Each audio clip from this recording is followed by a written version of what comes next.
have illusions. We all have illusions we live with every day. We all have illusions that we feed, that we help persist, that we nurture, that we grow. It's just part of being a human. One of the human's most amazing abilities is this ability of imagination, this ability to imagine any scenario, any circumstance, any reality that we want. But one of the side effects, one of the kind of the other side of this talent is that it can allow us to live in a reality that isn't actually real, to live in a reality, to live a life that's constructed, that's really only lived through our minds. And when we do this, eventually it will happen that we will confront reality head on. Reality will make itself known to us, that in some way we'll be relieved of, we'll be disabused of our illusions. And this can be really hard. This can be a really difficult thing when it happens.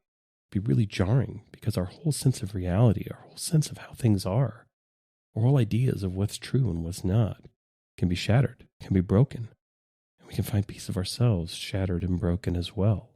This is why it's so difficult when we've been deceived for a long time, we've been lied to for a long time, or we've chosen to believe something that in kind of a cataclysmic way we find out all of a sudden wasn't actually true, wasn't actually real, can really shake us to our core. It can really rock our world because our world has been shattered, because our worldview was based on at least partially some sort of illusion, something that wasn't real. And as difficult as this is, as hard as this is, as painful as this is, it's actually useful. It's actually for our benefit. And it may not be something we can find much use or feel very good about to begin with, or maybe even for quite a while. But that value is there because ultimately there is inherent value in the truth. There is inherent value in being grounded in reality. Because if we believe that we live these lives, that we're kind of put on this planet, that we're all here in one way or another to create, and that we're always creating all the time, we can't stop it. This isn't creating or being a creator for some grandiose vision of doing magic tricks or being some kind of world-renowned artist or any of those sorts of things. Everything we do all day is creation.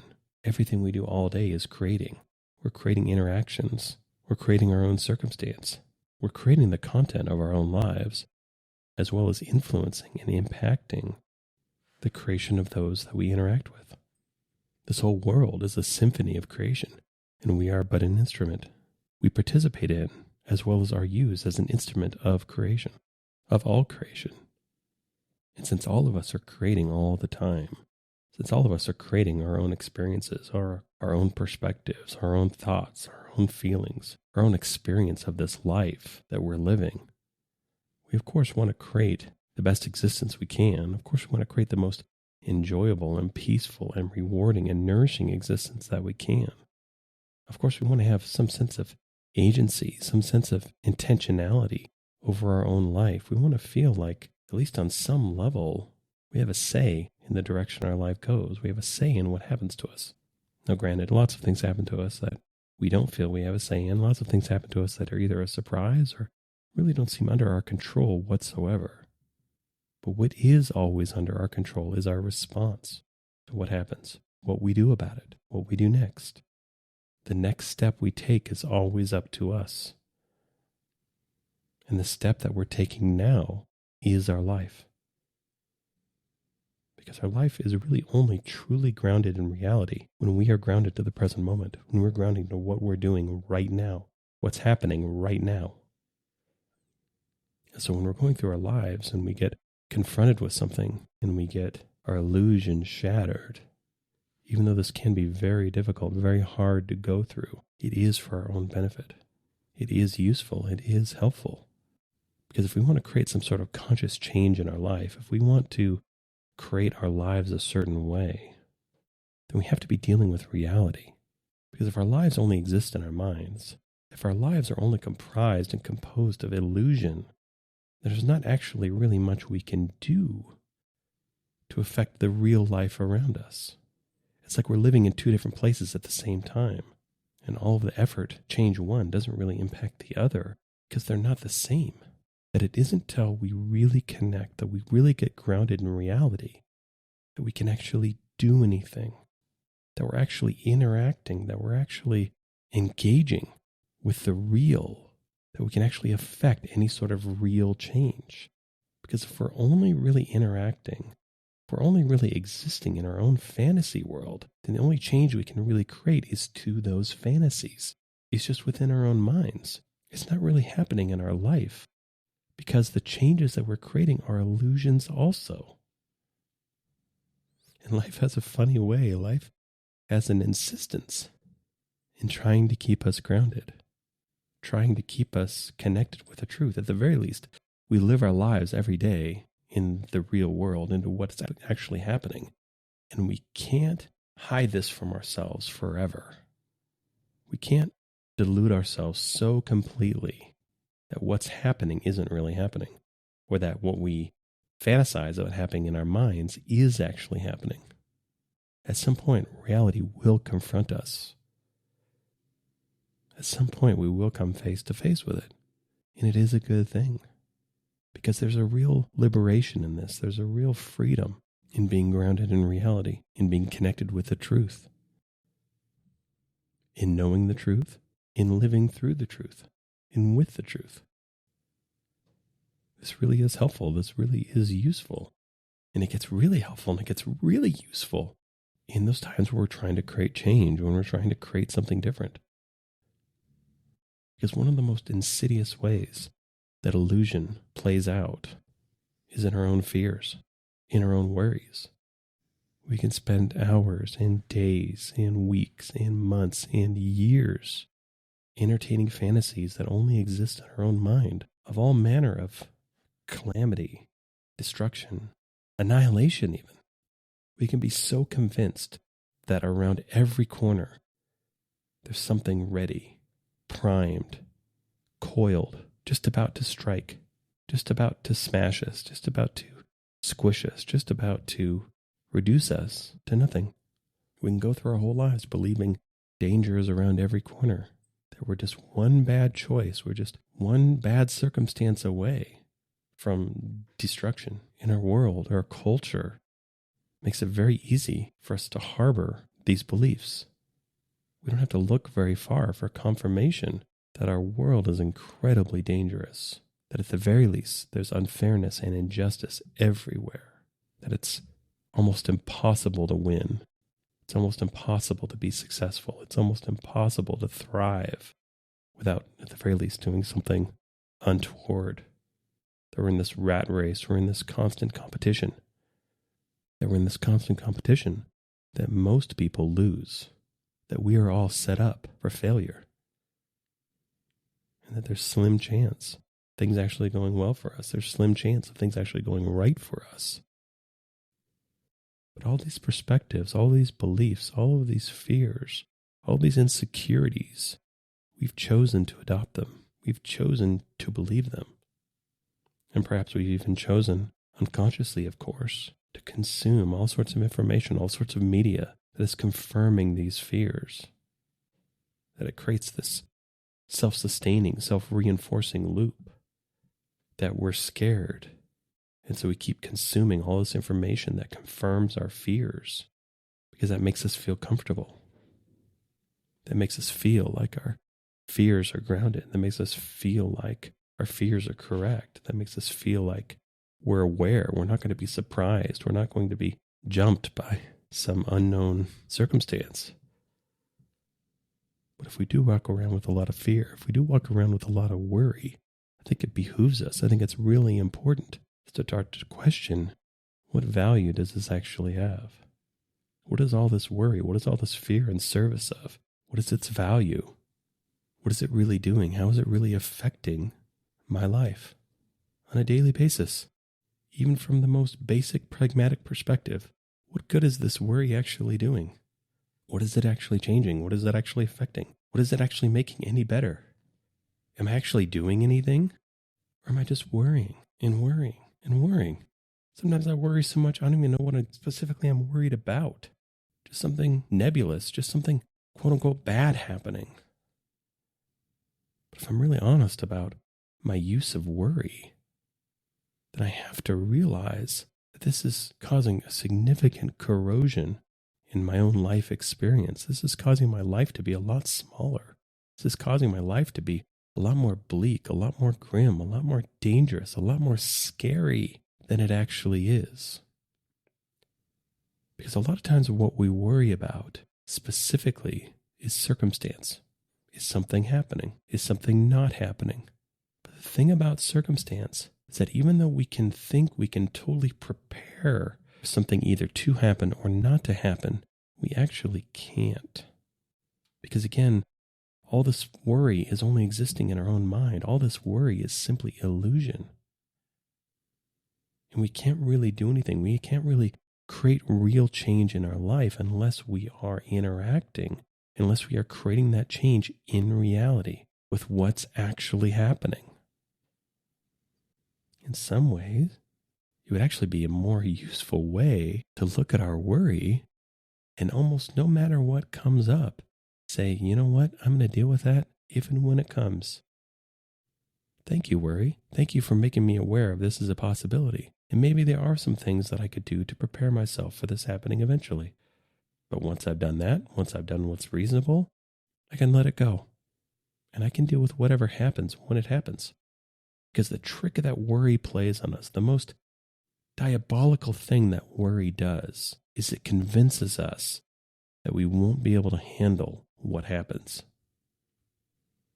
It convinces us that in some way we'll be ill-equipped, that in some way we'll be too small, that in some way we won't be able to even handle what happens to us. We will be utterly desolated and destroyed by whatever happens. But the reality is, unless whatever the circumstance is destroys our physical body, we can handle just about anything. We are far more resilient than we give ourselves credit for. We are far more creative and capable of solving our own problems than we give ourselves credit for. And a lot of times it does take things actually happening in order for those capabilities, in order for that creativity to really fully be able to shine, fully be able to engage. That's kind of a funny paradox, a bit of an irony, that we're best able to solve problems when they're actually happening, that we spend so much time trying to solve problems before they happen. And again, this isn't about being flippant and irresponsible. This isn't about building some sort of overconfidence or hubris. It's just being honest with ourselves.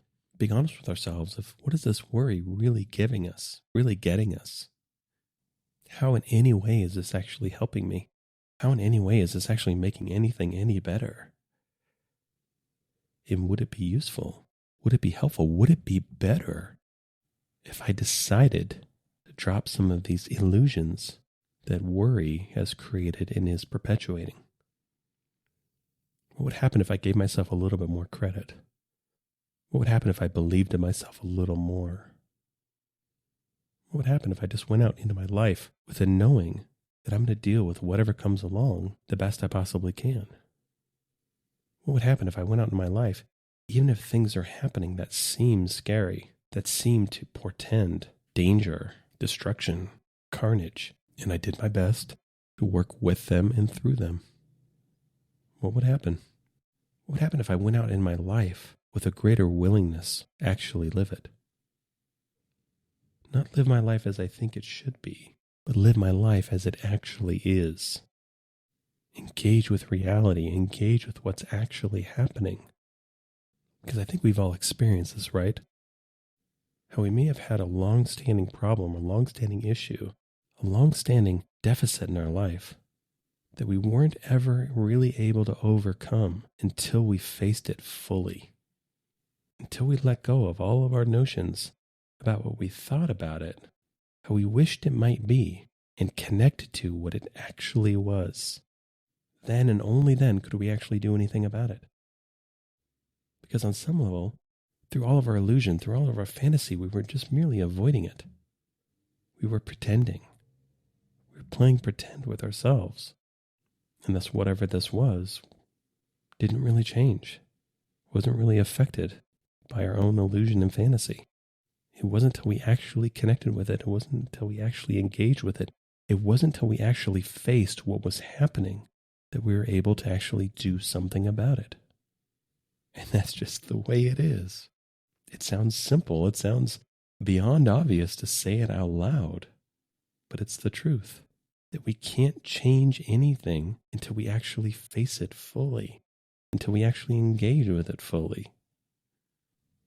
That's why engaging with the truth can be so powerful. That's why engaging with the truth can be so useful, can be so helpful. It doesn't mean that it isn't hard, because usually that engagement involves us letting go or just having burned off all sorts of ideas that we've gotten really comfortable with, that we may have really liked, that we really enjoyed, and we have to watch as all of those illusions break down or taken away.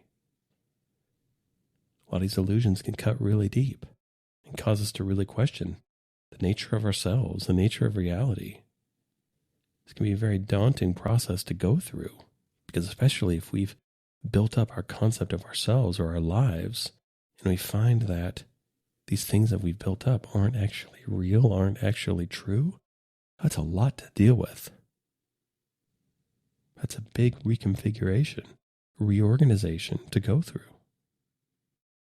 But if we have the courage and the resilience to acknowledge and face and interact with and integrate the truth, then we can actually start to build something real.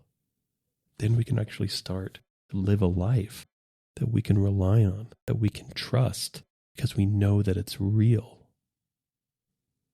And we know that we ourselves are grounded in truth, are grounded in whatever truth we're aware of to the best of our abilities.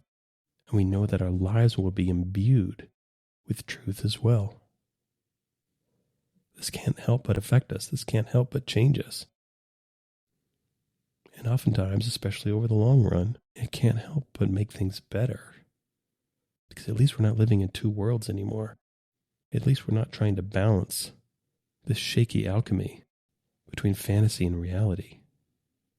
At least we're not living as split selves, trying to find a way to reconcile the conflict between the illusions and the fantasies in our own mind and the reality of our existence that keeps confronting us, keeps challenging us, keeps making itself known,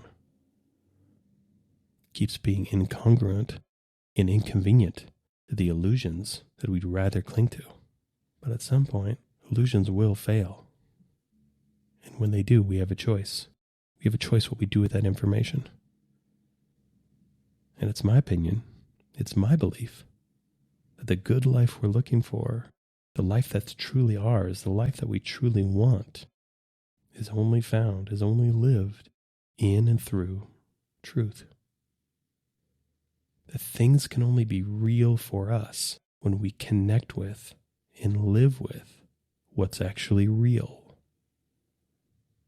And on some level, ultimately, I think that's what a lot of us are really actually pursuing. It isn't so much any particular circumstance. It's really much more about getting to what's real, getting to what's true, getting to what's at the core of this existence, answering questions like, who am I really? Answering questions like, why am I here really? Answering questions like, what do I want really?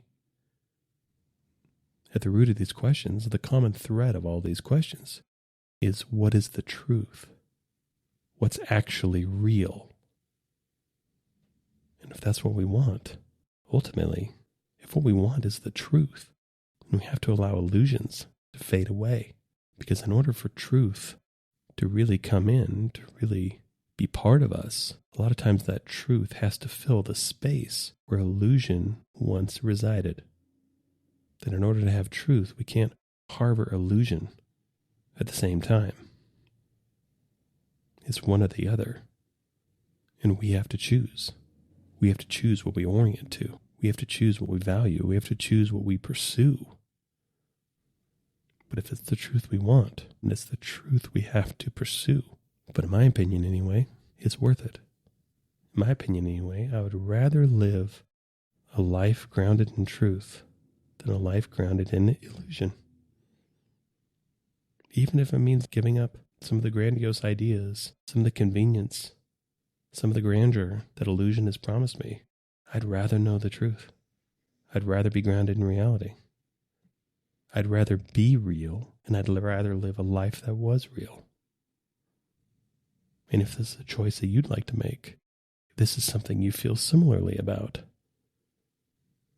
then it's useful to look for ways to let go of illusion, to become more aware, to become more present.